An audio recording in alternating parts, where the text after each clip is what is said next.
kemungkinan ini adalah bangunan percandian yang begitu besar sekali dan megah sekali. Di zaman Belanda itu Pak Supriyadi mengawal Bung Karno menemui Mbah Harjo Kuntilut di dalam hutan tersebut. Tujuan karena tahu tempat ini tempat peninggalan leluhurnya, ritual mengirim doa kepada roh leluhurnya yang ada di sini. Dengan waktu yang singkat bersepakat berencana untuk mengusir Jepang dari Blitar.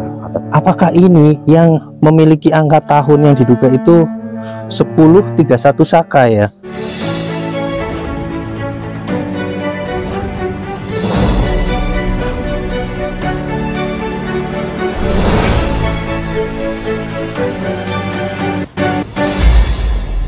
Warahmatullahi wabarakatuh. Swastiastu, Namo Buddhaya, salam kebajikan, rahayu, rahayu, rahayu.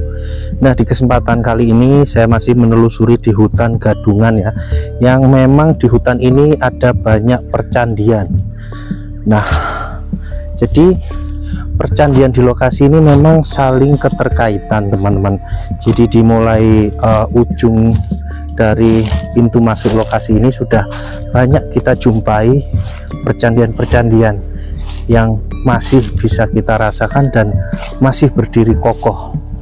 Nah, salah satunya adalah adanya bangunan candi yang ada di depan kita ini, yang mana ini sudah di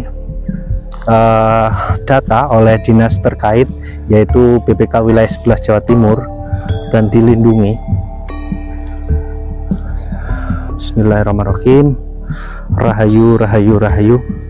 Nah, jadi ada dua percandian di lokasi ini, yang mungkin ini adalah altar pemujaan yang paling inti, ataupun memang ini adalah sebuah kerajaan besar yang ada di lokasi ini. Nah, ini memang satu area teman-teman, namun terpisah lokasi di kanan dan kiri seperti itu. Nah, ini banyak batu andesit ya, memang di sini lokasinya.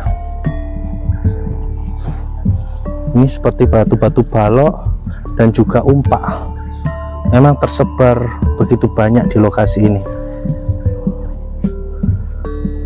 Nah, kemungkinan ini adalah bangunan percandian yang begitu besar sekali teman-teman, dan megah sekali, yang tidak terbatas ukurannya dan terletak di sebuah hutan.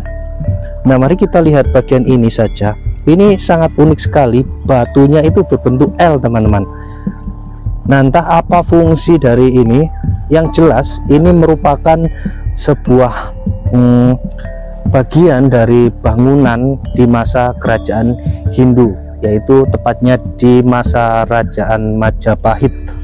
Karena hal tersebut diambil dari inskripsi yang pernah ditemukan di lokasi ini, yang berangka tahun di masa Majapahit.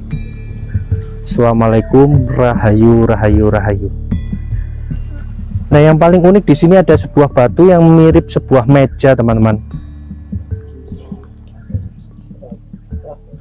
Mungkin ini memang altar mas, altar bagian inti pemujaan. Dan di sebelah sini, apakah ini yang memiliki angka tahun yang diduga itu 1031 Saka ya? Oh, inskripsi itu ya? Inskripsi. Mungkin teman-teman ada yang tahu terbaca angka tahun apa atau sengkalan apa ya. Ini sangat luar biasa sekali teman-teman. Dan memang di lokasi ini pernah ditemukan arca ya teman-teman. Nah, arca itu digambarkan memang di foto ya, ini yang pernah ditemukan di lokasi ini. Jadi itu arca yang menggambarkan sosok Dewi, yang mungkin Tribuana Tunggadewi. Dulu di tempat ini Pernah ditemukan, sudah diselamatkan oleh BPK wilayah 11 Jawa Timur. Sekarang posisi berarti arcanya seperti ini modelnya? Iya, kemungkinan ini arcanya yang pernah ditemukan. Difotokan ini ya? Jadi arca ini berada di sini dan sekarang diselamatkan, mungkin seperti itu. Di Museum Trawulan ya. Dan ini ada naga.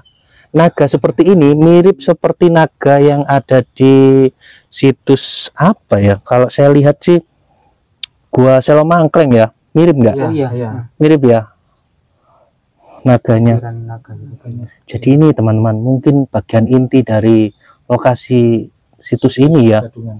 Ini kayak meja loh, ini loh, bagus sekali nih, meja ya, atau Ini apa meja ya, dulu. nggak tahu juga sih, bentuknya Atau sangat mungkin unik. tempat apa?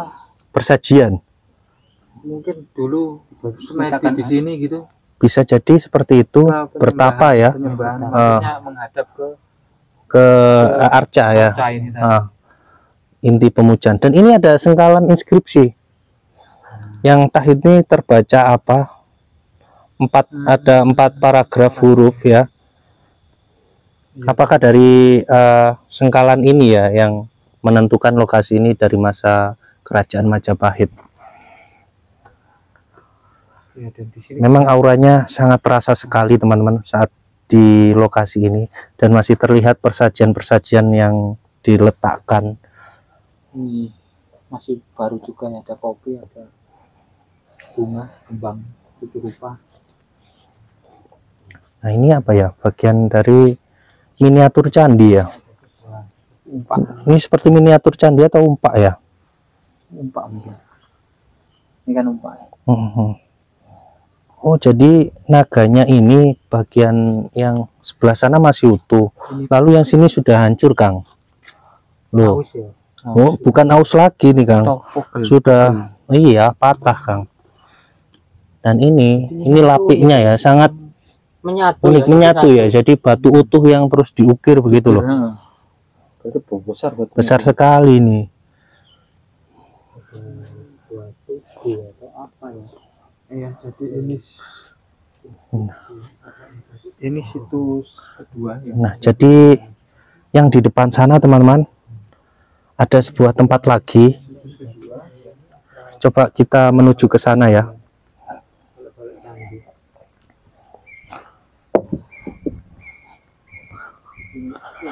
Nah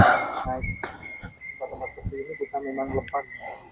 Nah, kayak gini ya, kita lepas. kita pakai sepatu dulu teman-teman, meskipun peninggalan ini bukan apa ya, keyakinan kita saat ini, kita harus tetap menghargai karena ini merupakan peninggalan leluhur yang patut kita jaga dan kita lestarikan dan juga kita hargai. Nah jadi teman-teman, kita akan menuju ke bagian yang satunya. Nah dugaannya memang ada beberapa percandian yang tersebar di lokasi ini yang begitu besar dan juga megah sekali, dimana di lokasi titik kedua ini sudah agak tidak beraturan dan hanya menyisakan bagian umpak ya, serta batu-batu balok andesit.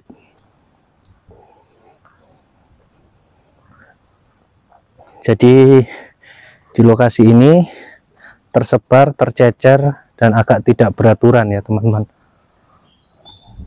Ini hanya ada 4 umpak di lokasi ini.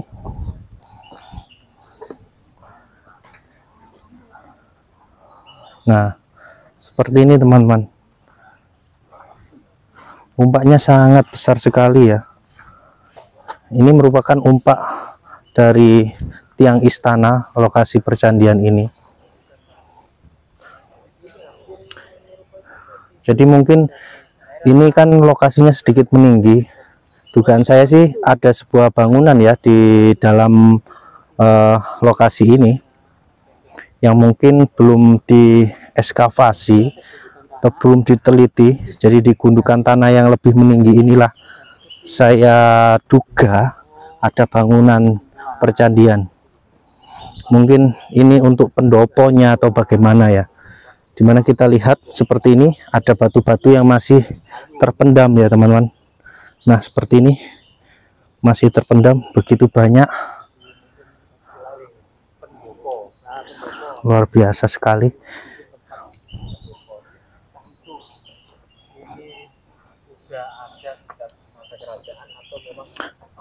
Dari umpak ini dibuat untuk para seperti bangunannya dari terawat tuh kan. Iya. Kan umpaknya sangat tinggi. Pejuang peta untuk menjadikan ini tempat pendopo.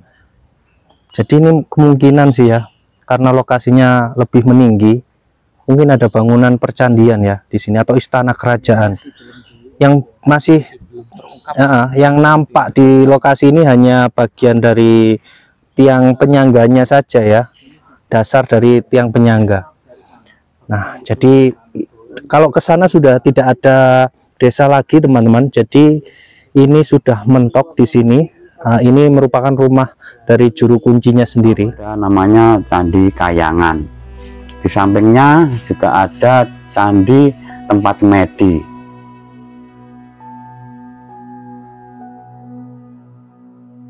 Nah, itu tadi kan dalam segi arkeologi ya.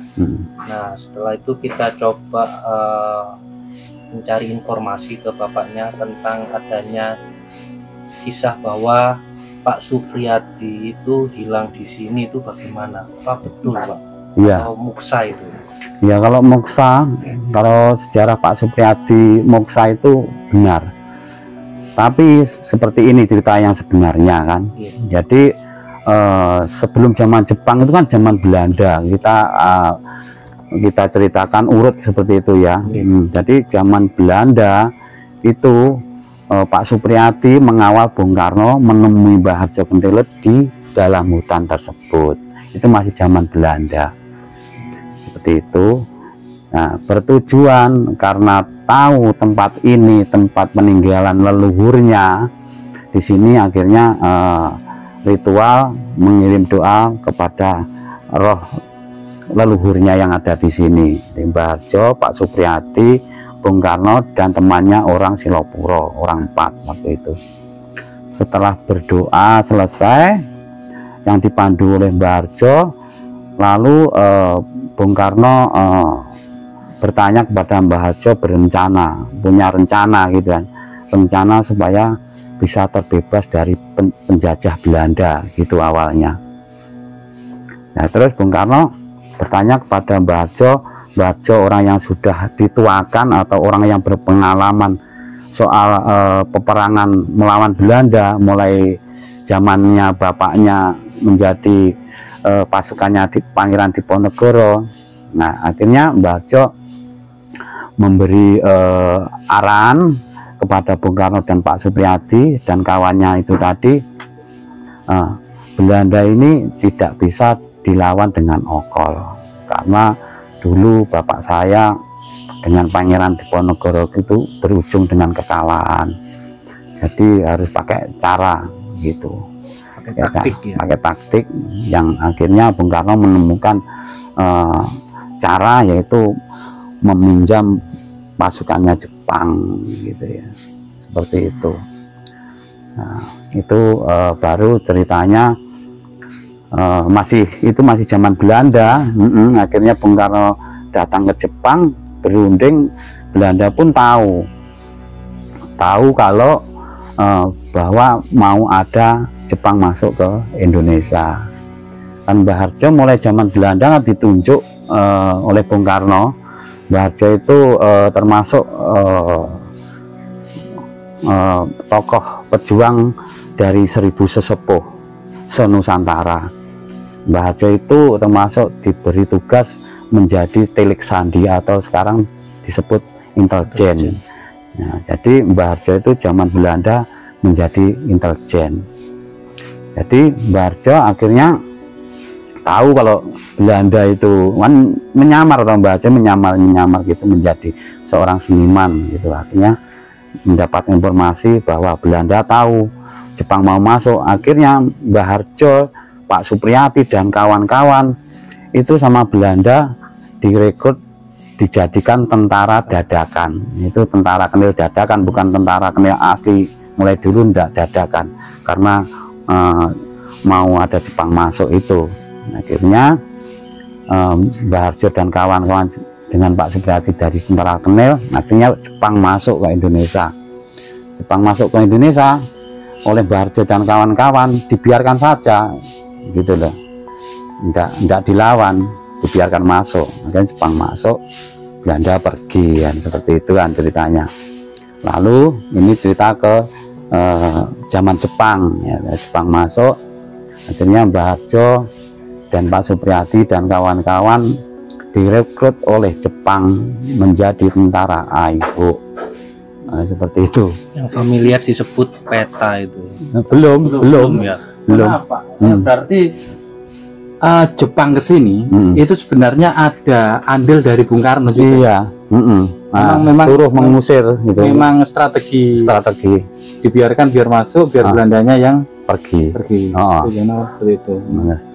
Menurut cerita Mbah Harjo, Jepang itu diberi imbalan kalau berhasil mengusir Belanda, diberi hasil bumi selama 3 tahun. Seperti itu. Ternyata si Jepangnya malah juga ngerasa enak, jajah juga gitu. Atau ada apa, memang ada perjanjian dari antara Jepang sama Bung Karno dan Mbah Harjo ini? Kan gini, ya zaman Jepang, karena kita itu rakyat Indonesia itu mempunyai tanggungan kan, jadi kayak penghasilan itu diminta oleh Jepang, itu rakyat Indonesia ini hidupnya sengsara. Masih makmur zaman penjajahan Belanda. Jadi seperti itu. Terus habis masa perjanjiannya 3 tahun kan, habis perjanjiannya 3 tahun, rakyatnya hidupnya sengsara karena Jepang ini juga kurang ajar, lebih sengsara daripada Belanda. Jadi orang kalau nggak mau bayar pajak seperti itu, jadi tentara Aiho ini disuruh memberi racun sumurnya rakyat itu. Tentara Aiho itu tadi ya, tentara buatan Belanda, bentukan Jepang. Anggotanya ya orang Indonesia, ya, pribumi. Seperti Pak Priadi dan kawan-kawan. Akhirnya merasa tidak tega sama serumpunya kok malah jadi anteknya Jepang gitu. Karena keterlaluan kan, sampai yang dimakan itu kekurangan rakyat Indonesia ini karena dimintai pajak itu tadi. Kalau nggak mau bayar semaunya Jepang, ini suruh racun sumber air ini, sumur-sumur ini, tapi nggak dilakukan oleh tentara Aiho orang Indonesia. Terus setelah itu, waktu itu banyak orang sini itu direkrut menjadi tenaga rongmungsa, kerja disuruh Jepang itu dibayarnya murah gitu loh, kayak kerja paksa seperti itu. Nah terus kan Mbah Harjo dan kawan-kawan yang menjadi tentara Aiho itu, termasuk Mbah Harjo, Pak Supriyadi itu kan menjadi mandor, jadi mandornya orang kerja paksa itu. Jadi waktunya gajian itu kan Pak Supriyadi, Mbah Harjo dan kawan-kawan kan keliling mengantar uang ke istri-istrinya para pekerja paksa itu, remungsa itu. Nah disitulah Pak Supriyadi mempergoi tentara Jepang itu berbuat tidak senonoh kepada istrinya para pekerja remungsa tersebut. Akhirnya Mbah Harjo dan Pak Supriyadi mempunyai pemikiran, wah ini gawat, ini Jepang ini mau bikin keturunan Indonesia nantinya bakal untuk melawan bangsanya sendiri, seperti itu. Akhirnya dengan waktu yang singkat Pak Supriyadi dan Mbah Harjo dan kawan-kawan masuk dalam hutan sini, bersepakat berencana untuk mengusir Jepang dari Blitar atau dari Indonesia ini. Lalu tempat ini dipilih untuk berunding dan dipilih untuk tempat strategis untuk bergerilya, dan juga memilih kantor pertahanan pemberontakan, yaitu adalah kantor desa Sumbragung. Markasnya rumahnya Mbah Harjo Mustaram yang berada di desa Sumbragung. Seperti itu. Itu awal terbentuknya peta. Oke, saya akhiri. Terima kasih. Wassalamualaikum warahmatullahi wabarakatuh. Salam budaya, salam sejarah, rahayu, rahayu, rahayu.